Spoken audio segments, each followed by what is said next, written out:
예, 반갑습니다. 저녁은 드셨습니까? 예. 수요일 밤에도 이 자리에서 여러분들을 뵈니까 제 마음이 참 반갑고 기쁘고 좋습니다.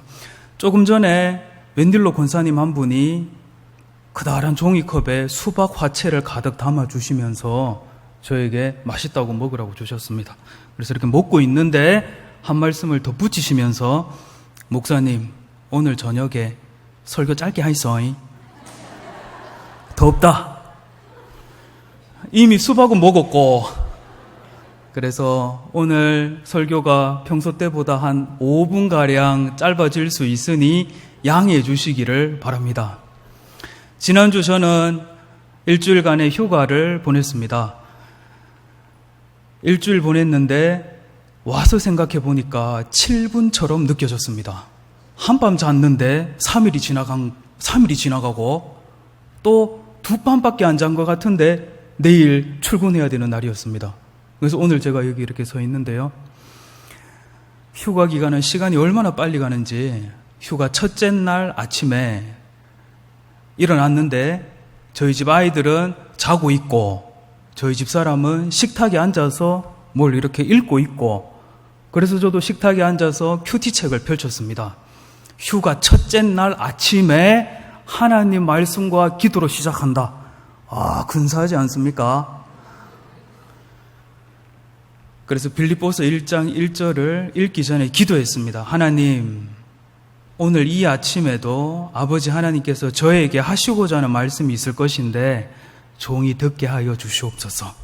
이렇게 기도하고 빌립보서 1장 1절을 읽는데 첫 번째 단어부터 이만한 바위가 제 머리를 콱 내리치는 듯한 그런 충격을 받았습니다. 빌립보서 1장 1절 처음에 무슨 단어가 나옵니까? 그리스도 예수의 종 바울과 디모데는.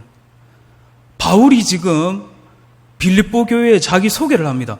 자기 소개를 하는데 자기 소개를 하면서 바울이 가장 먼저 사용했던 단어가 무엇입니까? 그리스도 예수였습니다. 그리스도 예수가 바울에게 어떤 존재였길래 바울은 붓을 들어 편지를 쓸 때마다 입을 열어 자기를 소개할 때마다 나는 그리스도 예수의 종입니다 라고 이렇게 표현을 하겠습니까? 여러분들은 다른 사람들에게 여러분 자신을 소개할 때 어떻게 소개하십니까? 어떤 단어를 먼저 사용하십니까? 서울대를 졸업하신 분과 이렇게 이야기를 나누어 보면 10분 안에 그 사람의 입에서 서울대라는 단어가 나온다라고 하지요. 그의 마음속에, 그의 자의식 속에 나 서울대 나와서 나 서울대야 이게 가득하니까 10분이 채 되지 않아서 그의 입에서 서울대라는 단어가 나옵니다. 바울에게 있어서 그리스도 예수가 도대체 어떤 존재였길래 바울은 붓을 들어 편지를 쓸 때마다 오늘 빌립보서 1장 1절 그리스도 예수의 종 바울과 디모데는 말씀 띄워주시면 됩니다. 예. 그리고 로마서 1장 1절 예수 그리스도의 종 바울은 그 다음에 골로새서 1장 1절 하나님의 뜻으로 말미암아 그리스도 예수의 사도된 바울과 형제 디모데는 빌레몬서 1장 1절 보십시오. 그리스도 예수를 위하여 갇힌 자 된 바울과 및 형제 디모데는 바울은 자기를 소개할 때마다 그리스도 예수를 늘 이야기합니다. 바울에게 있어서 그리스도 예수가 어떤 존재였길래 바울은 그리스도 예수를 알았던 사람이 아닙니다. 바울은 그리스도 예수를 만났던 사람입니다. 그리스도 예수와의 만남이 바울의 모든 것을 바꾸었습니다. 다메섹 도상에서 예수 그리스도와의 그 만남, 예수 그리스도의 그 강렬한 영광의 빛이 바울의 눈이 멀게까지 만든 그 그리스도의 영광의 빛이 바울의 모든 것을 바꾸었습니다. 그동안 바울이 자기가 영광스럽게 생각했던 자기 학벌, 자기 혈통, 자기 집안, 자기 시민권, 자기 재산, 이게 참 영광스럽게 빛나게 생각했었는데 강력한 예수 그리스도의 빛 앞에서는 여름에 강렬한 태양빛 앞에서 반딧불의 그 희미한 불, 몇 마리의 그 반딧불에 지나지 않다는 것을 바울은 깨닫게 되었습니다. 바울이 참으로 소중하게 여겼던 바울의 것들, 바울의 학위, 바울의 그 모든 것들이 예수 그리스도를 만나고 나니 만왕의 왕, 만주의 주 되시는 예수 그리스도를 만나고 나니 큰 태산 앞에 자기가 가지고 있는 것, 자기가 소중하게 생각했던 것, 자기가 영광스럽게 생각했던 것들이 큰 태산 앞에서 작은 모래알갱이 몇 개에 지나지 않는다라는 것을 바울은 깨닫게 되었습니다. 이 자리에서 우리 이 땅의 교회의 비극을 봅니다. 너무나 역설적이게도 예수 그리스도의 지체된 몸된 교회는 그리스도의 영광의 빛을 잃어버렸습니다. 너무나 아이러니하게도 그리스도의 몸된 이 땅의 교회는 그리스도의 영광의 빛을 비추지 못하고 있습니다. 그 결과 어떻게 되었습니까? 그리스도의 빛을 보지 못하니 이 땅의 교회는 이 세상의 영광을 찾고 쫓아가면서 헤매이고 있습니다. 입으로는 샤론의 꽃 예수 나의 마음에 아름답게 피소서라고 노래하지만 마음으로는 저 반짝거리는 귀걸이와 저 반짝거리는 목걸이 그리고 저 반짝거리는 저 다이아 반지, 저 반지가 입으로는 주는 저 높은 산 아래의 백합, 빛나는 새벽별 노래하지만 그 귀걸이와 그 이쁜 목걸이와 반지의 반짝임에 내 마음이 다 빼앗기는 겁니다. 입으로는 샤론의 꽃 예수 나의 마음에 아름답게 피소서라고 하지만 마음으로는 샤론이 아니라 샤넬 핸드백이 내 품에서 아름답게 피고 또 여기 나의 여기 팔에서 샤넬 핸드백이 아름답게 꽃 피소서. 그리스도 예수의 빛을 이 땅의 교회가 보지 못하니 비싸고 넓고 좋은 집이 뿜고 있는 영광에 내 마음이 뺏겨버립니다. 그리스도 예수의 영광의 빛을 보지 못하니 외제차가 발산하는 이 세상의 영광에 눈이 멀어버립니다. 그리스도 예수의 생명의 영광의 빛을 보지 못하니 소위 말하는 인류대학교, 스카이대학교의 학교 배지 로고의 그 반짝거리는 그 빛에 눈이 멀어 우리 아이들이, 우리 자녀들이 그리스도 예수의 종은 되지 못하더라도 저 학교는 들어가야 돼. 저 학교에는 들어가야 돼. 그리스도 예수의 종은 되지 못할지라도 이렇게 되는 것입니다. 열왕기하 19장에 보면 이 세상 영광의 화신이라고 할 수 있는 한 여인이 나옵니다. 그 여인의 이름은 이세벨입니다. 이세벨은 그 당시에 이스라엘 땅에 있던 하나님의 종들을 다 잡아 죽이기 시작했습니다. 당시 하나님의 종은 엘리야였습니다. 엘리야는 이세벨의 칼을 피하여 도망을 다니고 있었습니다. 어느 순간 엘리야는 이 땅에 다 무너져 있는 여호와 하나님의 제단을 다시 쌓을 수 있는 사람은 나 혼자밖에 없구나라는 생각을 하게 됩니다. 바로 이때 하나님께서는 이렇게 두려움에 절망에 처져 있는 하나님의 종 엘리야에게 이렇게 말씀하시며 위로하십니다. 바알에게 무릎 꿇지 않고 바알에게 입 맞추지도 않은 7,000명의 사람을, 하나님의 사람을 내가 남겨두었다. 엘리야야, 여기에 우리의 희망이 있습니다.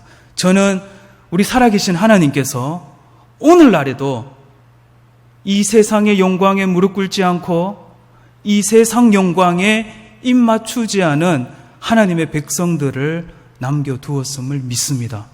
저는 오늘날에도 예수 그리스도의 영광의 빛을 날마다 보며 그 빛에 이끌려 살며 예수님의 발 앞에 엎드려 예수님의 발에 입을 맞추는 마리아와 같은 하나님의 백성들을 남겨두었음을 저는 믿습니다. 그런데 여기에 또한 저의 절망이 있습니다.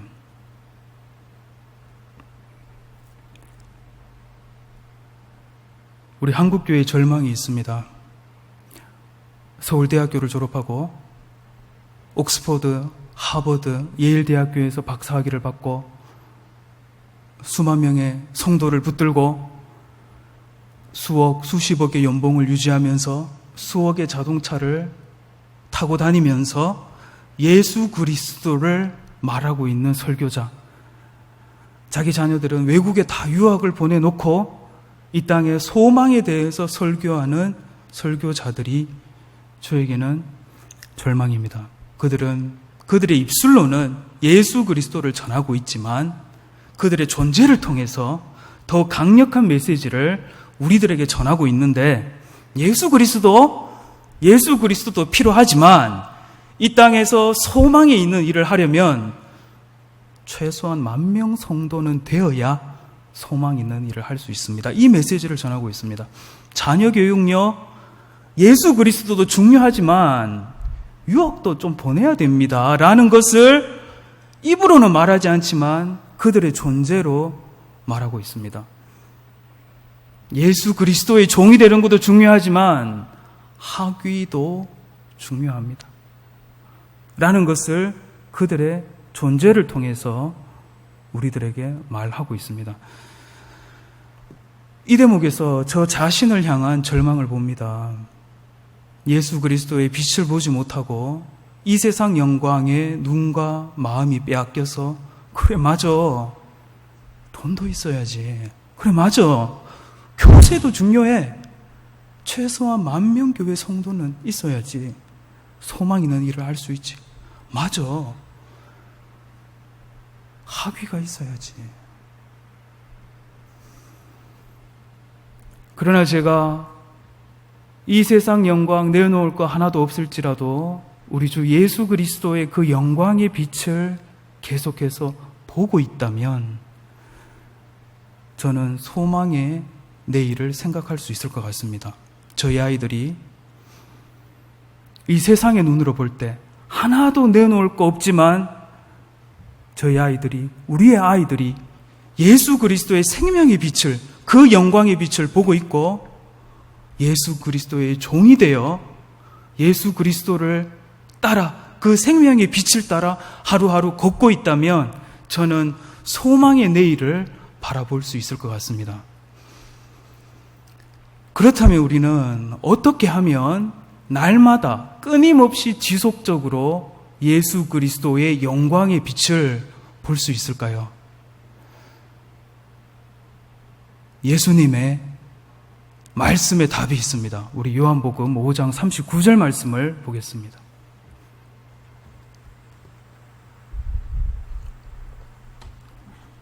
예수님께서 말씀하십니다. 너희가 성경에서 영생을 얻는 줄 생각하고 성경을 연구하거니와 이 성경이 곧 내게 대하여 증언하는 것이니라 라고 말씀하십니다.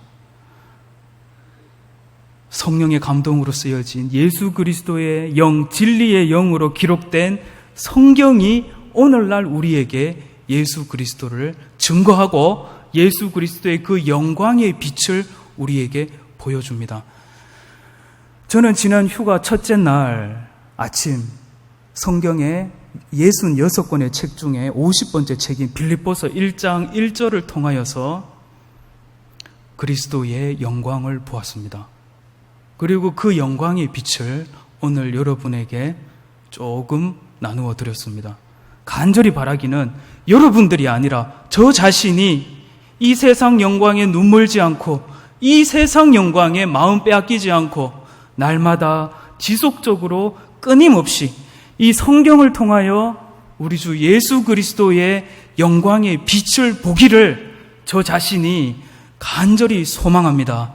그리하여 하나님께서 부르시는 그날까지 여러분들께 그리스도 예수의 영광의 빛을 전해드릴 수 있기를 원합니다. 동시에 여러분들도 날마다 끊임없이 지속적으로 설교가 아니라 이 성경을 통하여 그리스도 예수의 영광의 빛을 끊임없이 지속적으로 날마다 보게 되시기를 원합니다. 우리의 유일한 희망은 부동산도 아니고 건강도 아니고 돈도 아니고 학위도 아니고 자녀들도 아니고 오직 바울을 사로잡았던 그 한 단어, 그리스도 예수십니다. 우리 아이들의 유일한 희망은 성적도 아니고 대학도 아니고 취업도 아니고 결혼도 아니고 오직 그리스도 예수만이 우리 아이들의 유일하고 궁극적인 희망입니다.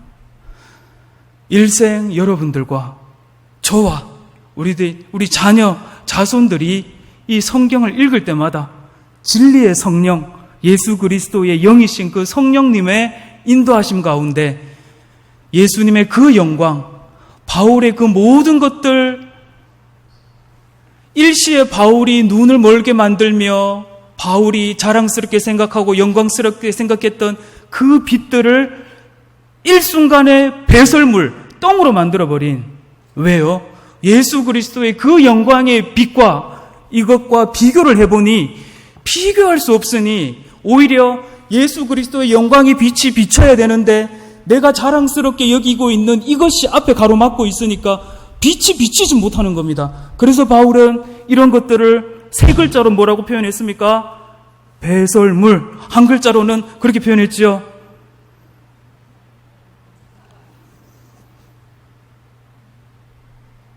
오늘 하나님께서 뜻이 있으셔서 저희들을 이 자리로 불러주셨음을 저는 확실히 믿습니다.